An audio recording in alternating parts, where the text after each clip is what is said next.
Good evening, welcome to the English News Bulletin, and for this edition, we'll begin with the headlines. President Paul Kagame has noted that robotics and artificial intelligence are outstanding ways to learn science, engineering, technology, and also teamwork. As Rwanda strives to plant 63 million trees annually, approximately 3,000 high school students around the country have already been trained in environmental conservation.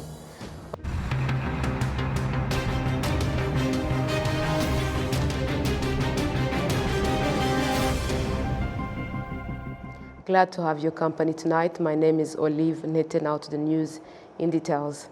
President Paul Kagame has noted that robotics and artificial intelligence are outstanding ways to learn science, engineering, technology, and also teamwork. The head of state made the remarks on Saturday while attending the first Lego League and e-hackathon competition final here in Kigali that saw the participation of students from several countries, including Uganda, Nigeria, and Botswana. Serge Nhore kicks us off tonight.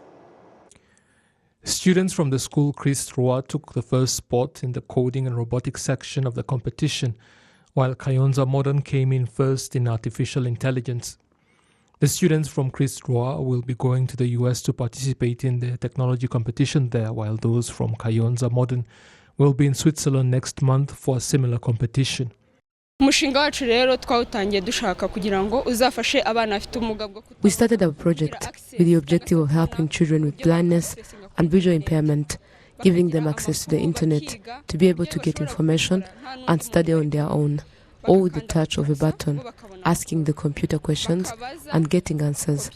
We are very happy that the head of the state has given us computers because people like me did not have one. Among the students from other countries that participated, the best performers came from Nigeria. The projects the students put on display have given confidence for the future.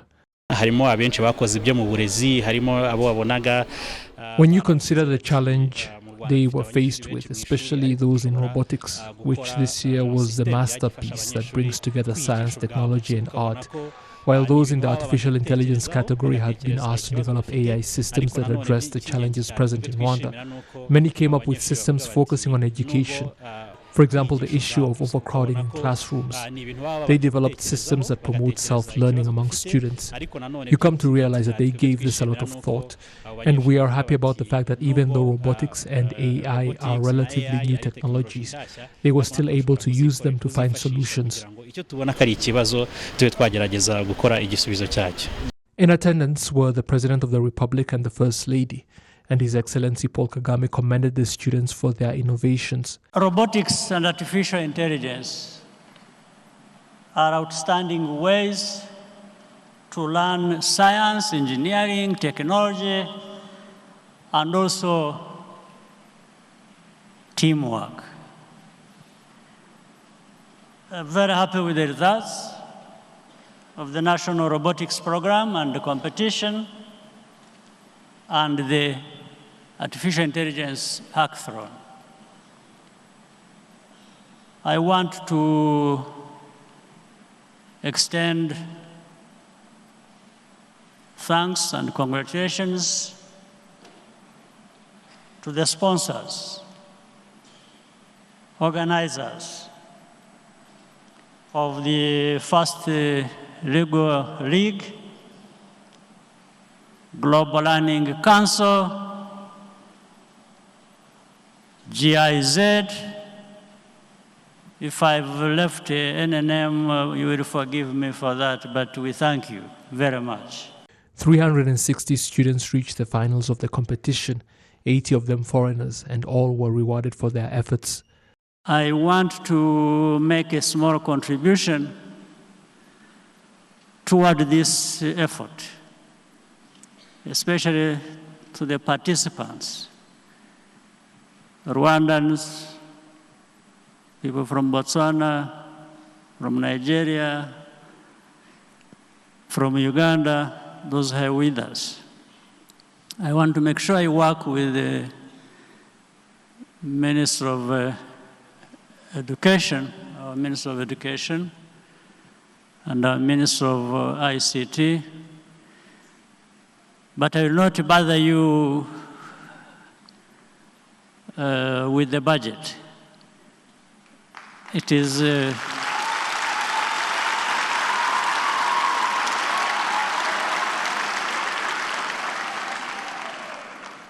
I want to give our young people a laptop each of these participants.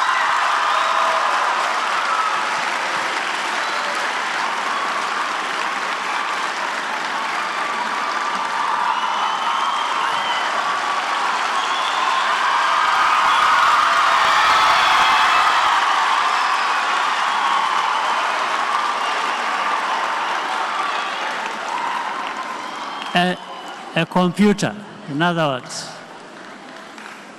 So, Minister of ICT, Minister of Education, just make sure you deliver my gifts to those who I'm referring to.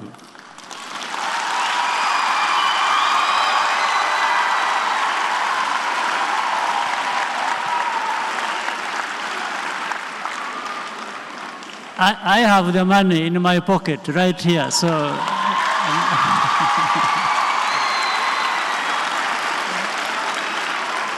So that's why I was saying I won't bother you with the budget and things. Don't. So I'll take care of it. And you remember I said, including those from other countries other than Rwanda. This is the second time a competition on coding and robotics has been held, but the first time that artificial intelligence has been included. Youth volunteers across the country have committed themselves to fighting crime in their local communities by providing timely information to the authorities. 500 youth representatives from all sectors in the country attended training on the matter and to assess their performance in this regard. They noted that the culture of volunteering stems from the courage of the young men and women that helped to liberate the country almost 30 years ago. Top officials from the Ministry of Local Government have commended the youth volunteers for their role in Rwanda's development and fighting crime, and police officials have urged the young men and women to provide information on crimes related to child abuse such as child labor, school dropouts, and people engaged in activities that damage the environment. The young people have also been urged to prepare to vote in the upcoming elections in July. The Youth Volunteer Program began back in 2013 with 452,000 participants, and that number has now grown to 1.7 million. To matters regarding environment, as Rwanda strives to plant 63 million trees annually, approximately 3,000 high school students around the country have already been trained in environmental conservation. Environmental conservation is emphasized that equipping young people with these skills is crucial for fostering sustainable conservation efforts. Prince Mazi with the details. Environmental degradation is one of the challenges globally and resulted to unpredictable effects. Trainers say that skilling the youth is one of the sustainable approaches towards environmental conservation. What we train them towards the policies include avoiding deforestation, trespassing wrong ways, throwing dust along the way, and that they are to put them in the designed dust bins available. African countries endure on a high rate the effects of the climate change. Hence, various institutions are skilling the youth, especially in high schools, affirming future benefits. We target the youth in this program because they are the strength of the nation. This program has currently reached 3 districts, namely Rusizi, Kicukiro, and Gasabo, and we have skilled over 5,000 students. High school students stress on the importance of being trained on environmental laws.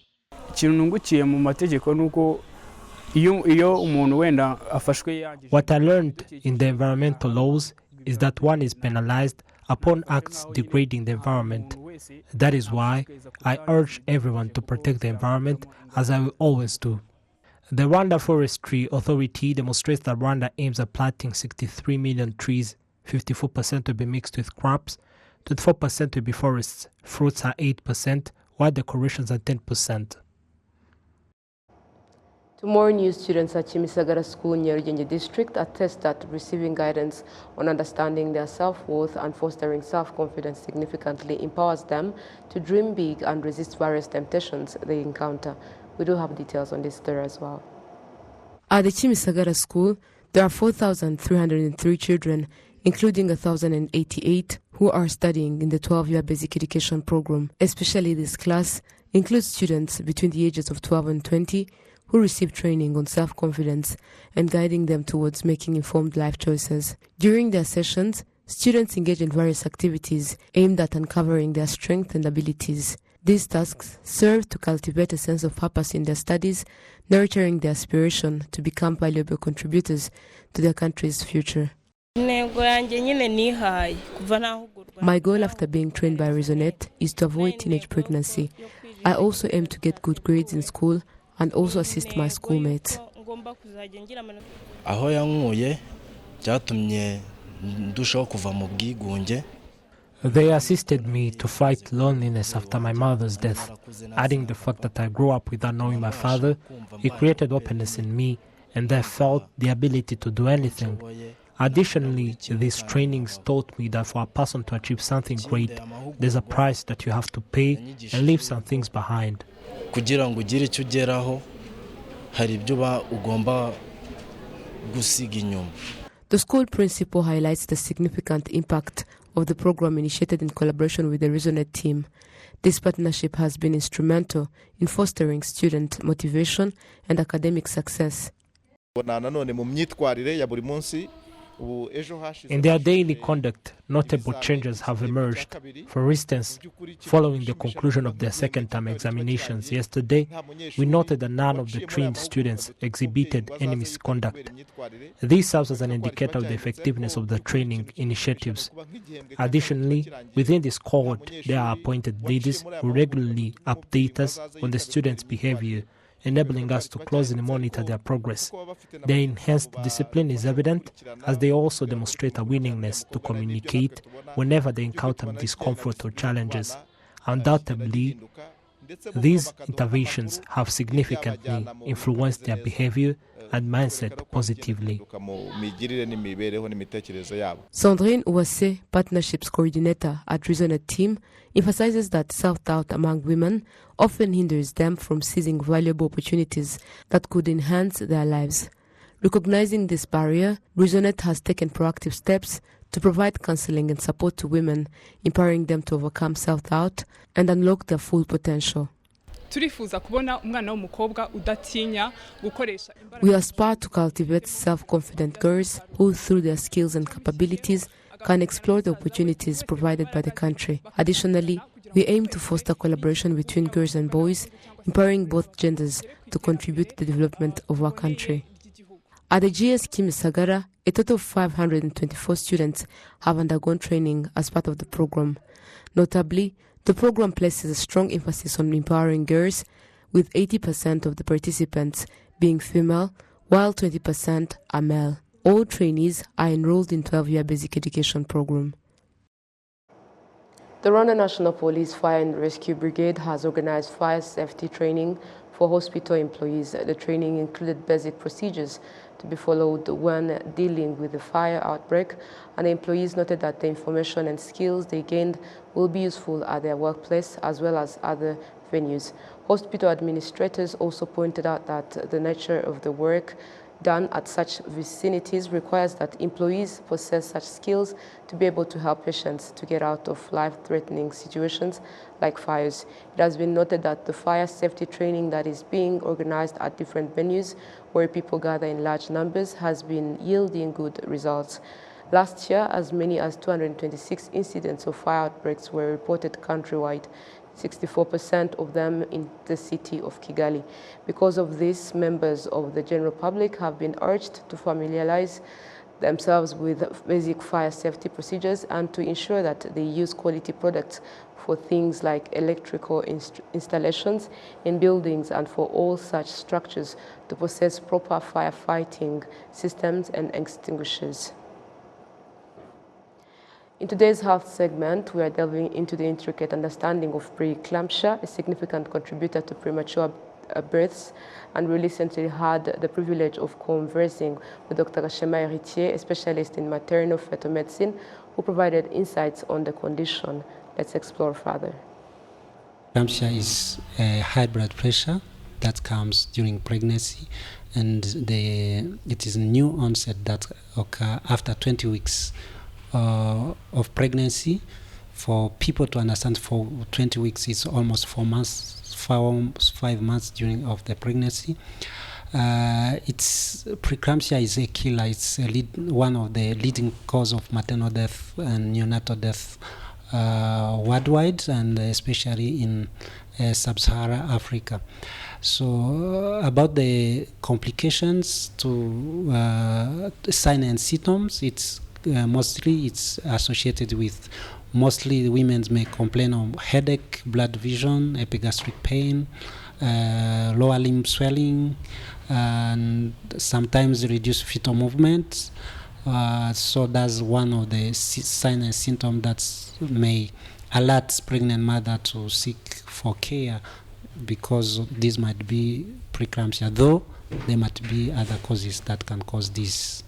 So how bad is the condition? How can preeclampsia impact the baby and the mother during pregnancy, but also after pregnancy? To the mom, can complicate into, we can start from the brain, can cause high blood pressure like stroke, if I can say about the stroke. It can cause bleeding in the brain. It can cause what we call pulmonary edema on the side of the lung. It can cause liver injury, like I can say. It can cause also kidney injury. Those are one of the complications to the mother. To the fetus, can cause like intrauterine fetal death. It can cause abruption. It can cause small for gestational age. It's like growth restriction, and it's one leading cause of prematurity.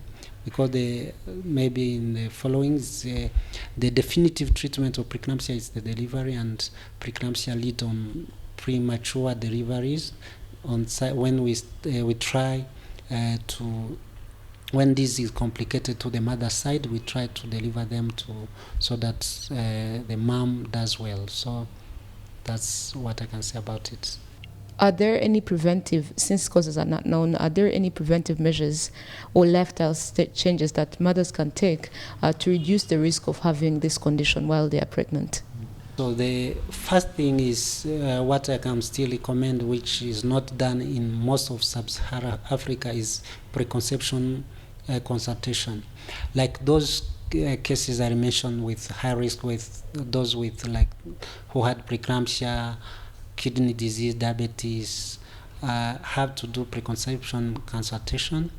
And one of the study has shown that aspirin that started in first trimester, like 12 weeks, between 12 weeks and 16 weeks, can decrease the risk of preterm preeclampsia up to 80%. So aspirin is a very good medication that can be initiated for those with high risk. Lifestyle changes for those with high BMI is also good. And as I said, preconception for those who had like well-controlled hypertension, well-controlled diabetes, the risk decreases when they become pregnant for this preeclampsia. So aspirin is one of like cornerstone in preventive this preeclampsia during pregnancies. Those with high risk, we prescribe them, and it has shown that it decreases preeclampsia. Are there any other preventive measures, like the food that people may be taking, or how they behave while being pregnant, what they consume and everything? So there are some studies also that has shown that those food with low calcium, those people likely develop preeclampsia.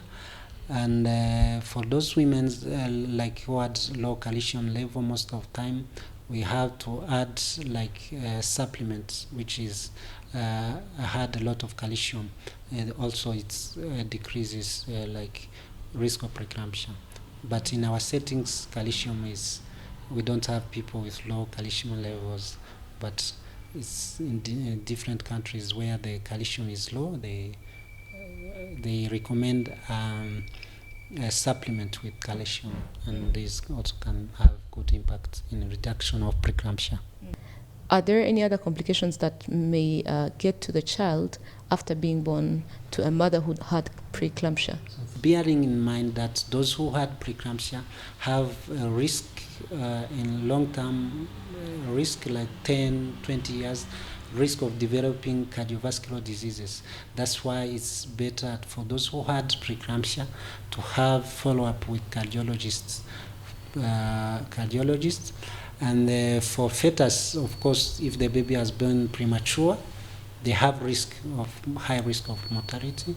And there is some studies also said that those baby may also have a risk of having cardiovascular diseases late in their life. So, but it's not yet a very clear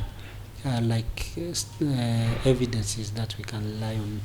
So what are the typical treatment options available for a mother who had preeclampsia, who gets preeclampsia when she's pregnant, and also how effective are those treatments to ensure the safety of the baby and the mother as well? Good news, most of these preeclampsia occur, like 2/3 occur during at term, and 1/3 occur before term, I can say, for preterm preeclampsia. And for treatments also depend on the gestational age, at which gestational age this happen, and also the severity of the diseases. If it is preeclampsia without severe features, expectant management without medication is possible, and with aim to deliver around 37 weeks, which is term.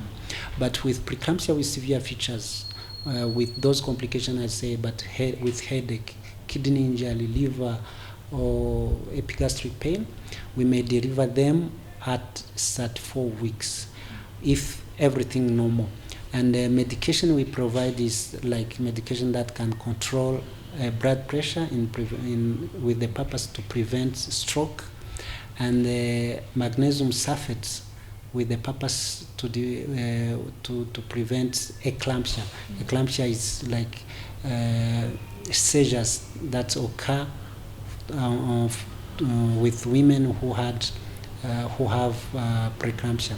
And on fetus side, when the fetus the gestational age is below 34 weeks, we give some steroids for lung maturation, so that the baby, after the baby is born, there is decreases the risk of respiratory distress and intraventricular hemorrhage, or neck, which is necrotized enterocolitis.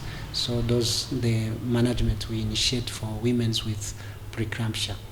Since it's a condition that happens most of the time and can affect both the mother and the baby, what advice would you give to mothers who prepare to conceive or who had already conceived? The message is that women's I recommend to do prenatal, like preconception consultation. That's one, and so by meeting gynecologists can identify those with high risk, low risk, and initiate medication that can decrease the risk of developing preeclampsia.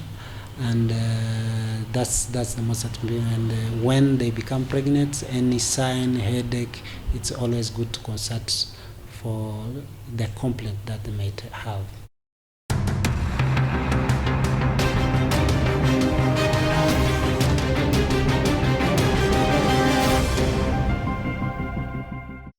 And the story brings us to the end of tonight's bulletin. On behalf of the technical and news production team, thank you for being part of our news today. Enjoy your weekend. Take care and goodbye.